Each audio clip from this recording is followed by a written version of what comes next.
Gautam recording studio Delhi.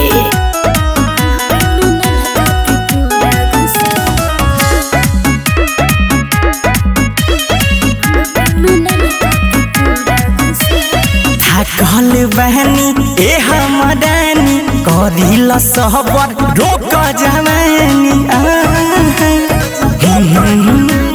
थकल बहनी ए हमदानी करिल सहबर रोक जवानी अजनी कहरा खराब नींद हमें उठा के ऐसा सूती न जान हो जान चढ़ा के अरे नन्हके में नन्हका के पूरा घुसा के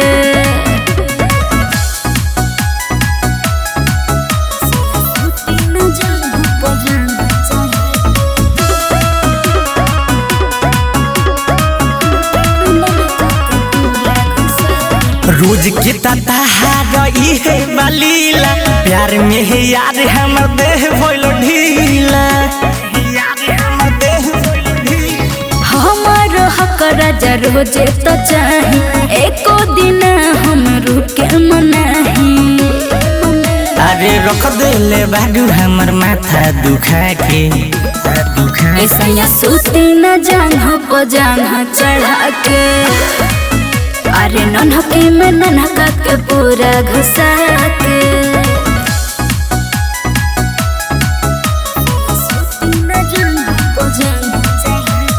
गौतम रिकॉर्डिंग स्टूडियो